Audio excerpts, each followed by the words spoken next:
Are you 20, 30, or 40, or maybe even older and working towards getting your license? Believe it or not, that's the norm, not the exception. Today we have 5 tips and strategies for you to get your license when you're older. Stick around, we'll be right back with that information.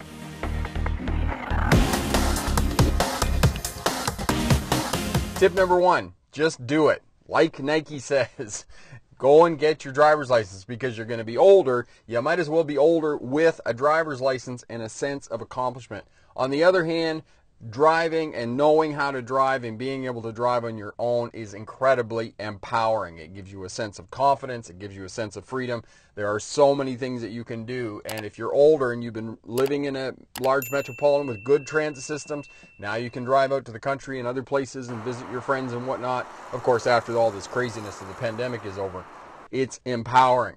Go and get your license.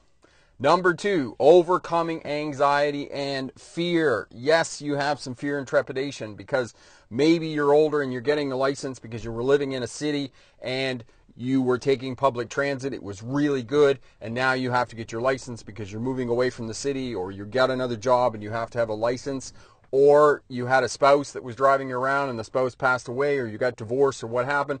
Life happens. Know that you're going to have fear, acknowledge the fear, and do it anyway.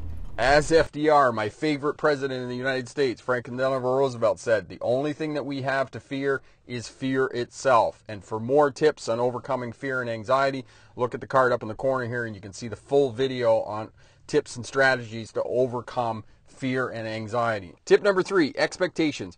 For some of you, you're going to have to take driver education classes, and you're going to be in those classes with students who could probably be your children or maybe even your grandchildren.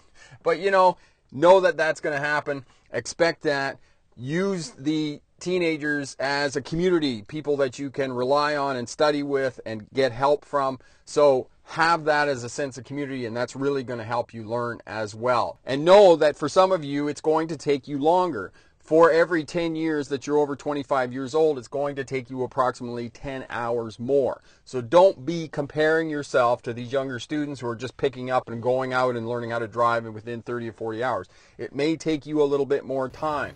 So budget for that when you're planning your ultimate goal of getting your license, planning your learner's test, and planning your on-road test so that you can be successful in passing those tests and getting to the ultimate goal of earning your driver's license. Tip number 4, the goals. Getting your learners, getting your on-road test, and finally getting your license. You're going to have to practice. You're going to have to take some driving lessons with a driving instructor. For some classes, you can take those and they can be intensive. So as you're coming up to your on-road driving test and preparing for that, you can book, say, 3 months out or 4 months out, and you're taking, instead of taking a half an hour lesson here or an hour lesson here and there, and it's all peppered all over the place, take some intensive lessons where you're 2 or 3 hours. As well, work with a driving instructor who has experience working with older people, working with seniors and those types of things. And insist, when you're working with your driving instructor, you're working with the driving school, that you go out and work with the pylons in the parking lot at the beginning. Slow speed maneuvers. Do the slow speed maneuvers because that will help you to get a grasp and a mastery of the fundamentals.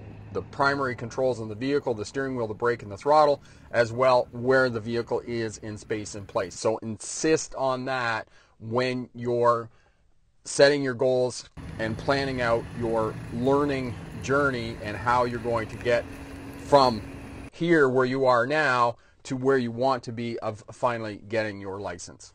And the last tip, tip number 5, when you get to driving and you have a car, make sure that you get a car that fits you well. You need to be comfortable in the vehicle that you're driving, because if you're in a vehicle that you're not comfortable with, it has a lot of blind areas. For example, a few years ago, I test drove an FJ Cruiser, which is a Toyota vehicle.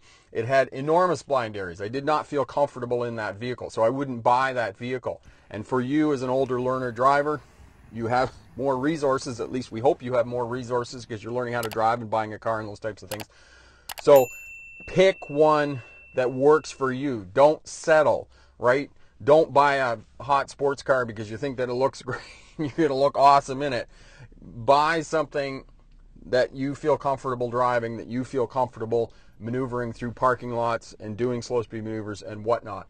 And as well, last point, of course, make sure that your vehicle is insured with the proper insurance for you as a new learner driver and for the requirements of, you're going to be driving in the city and area and those types of things, because that's going to determine what the cost of your insurance is. But at least make sure that you have good insurance on your vehicle. For another video, click here. To subscribe, click here. And remember, pick the best answer, not necessarily the right answer. Have a great day. Bye now.